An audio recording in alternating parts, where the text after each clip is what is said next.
अस्सलाम वालेकुम दोस्तों। ਤੁਸੀਂ ਦੇਖ ਸਕਦੇ ਹੋ ਰਾਤ ਦਾ ਸਮਾਂ ਵਾ, ਤਕਰੀਬਨ 10 ਵਜ ਚੱਲੇ ਆ ਤੇ ਬੱਦਲ ਲਿਸ਼ਕ ਰਹੇ ਆ, ਬਹੁਤ ਤੇਜ਼ ਲਿਸ਼ਕ ਰਹੇ ਆ। ਠੀਕ ਆ, ਤੁਸੀਂ ਤੁਹਾਡੇ ਸਾਹਮਣੇ ਆ। ਬਾਕੀ ਆ ਦੇਖੋ ਜੀ, ਅਲਮ ਪਾਕ ਸਲਾਮ ਜਾਂ ਮੌਲਾ ਗਾਜ਼ੀ ਬਾਸ ਸਲਾਮ, ਦੇਖੋ ਜੀ ਕਿੰਨਾ ਚਮਕ ਰਿਹਾ। ਠੀਕ ਹੋ ਗਿਆ। ਤੇ ਅੱਜ ਦਾ ਜਿਹੜਾ ਮੌਸਮ ਆ ਇਹ ਬੜਾ ਖਰਾਬ ਆ। ਦੇਖੋ ਜੀ ਸ਼ਕਲ ਮੇਰੀ ਹੈਗੀ, ਇਸ ਨੂੰ ਸ਼ਾਇਦ ਦੇਖ ਜਾਵੇ, ਮੁਸ਼ਕਲ ਔਖੀ ਗੱਲ, ਠੀਕ ਹੈ ਨਾ।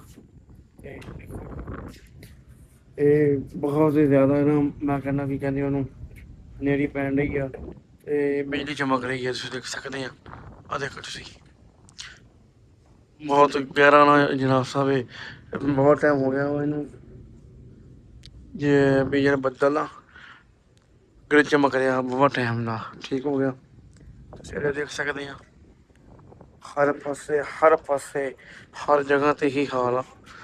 ਤੇ ਅੱਜ ਹਮੇਸ਼ਾ ਜਿਹੜਾ ਇਹ ਬੱਦਲ ਨਾਲੋਂ ਨਾ ਹਲਕਾ ਹਲਕਾ ਮੀਂਹ ਇਹ ਵੀ ਸ਼ੁਰੂ ਹੋ ਗਿਆ ਹੁਣ, ਹਲਕਾ ਹਲਕਾ ਨਾ, ਜ਼ਿਆਦਾ ਨਹੀਂ, ਹਲਕਾ ਹਲਕਾ ਮੀਂਹ ਹੋਣਾ ਨਾਲ ਸ਼ੁਰੂ ਹੋ ਗਿਆ ਵਾ।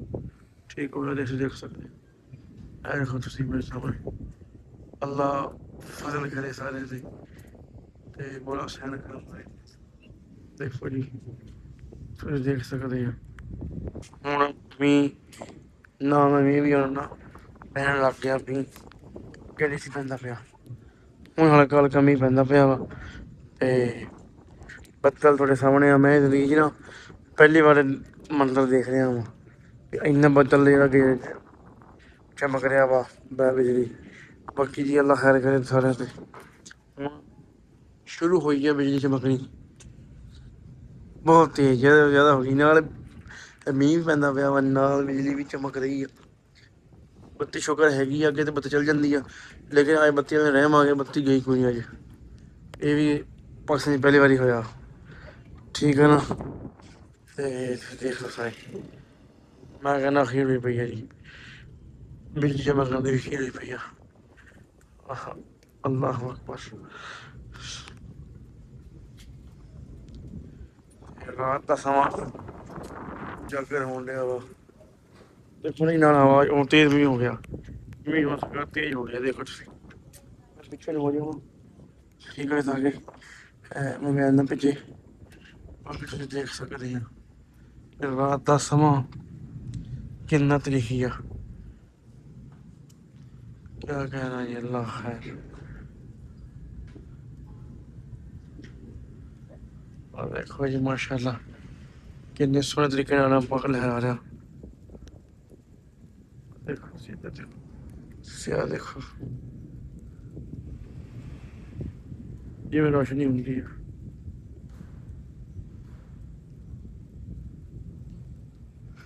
पर रात आ ये दिन नहीं है, ठीक है ना।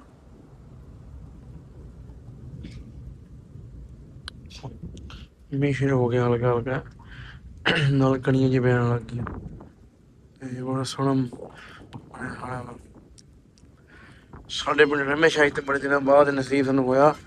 ਅੱਗੇ ਤੇ ਬਦਲ ਚਮਕ ਚੱਲ ਜਾਂਦੀ ਸੀ ਕਿ ਮੀਂਹ ਨਹੀਂ ਸੀ ਪੈਂਦਾ, ਲੇਕਿਨ ਰਹਿਮਤ ਹੋਈ ਆ ਬੜੀ ਖਾਸ, ਜਿਹੜੇ ਮੀਂਹ ਪੈਣ ਲੱਗ ਗਏ ਨਾਲ। ਠੀਕ ਹੈ ਜੀ, ਸਕੂਨ ਹੋ ਗਿਆ ਵਾ, ਠੰਡਾ ਮੌਸਮ ਹੋ ਗਿਆ, ਕਿਉਂਕਿ ਸਾਵਣ ਦਾ ਮਹੀਨਾ ਚੱਲਦਾ ਪਿਆ ਨਾ, ਇਸ ਕਰਕੇ ਜਿਹੜਾ ਜਨਾਬ ਸਾਹਿਬ ਨਾਲ ਇਹ ਸਾਰਾ ਤਮਾਜਾ ਵੀ ਕਰਕੇ ਹੈਗਾ, ਤੁਸੀਂ ਦੇਖ ਸਕਦੇ ਹੋ ਜੀ। ਦੇਖੋ ਚੰਗਾ ਜੀ, ਅੱਲਾ ਹਾਫਿਜ਼, good bye, tata bye bye.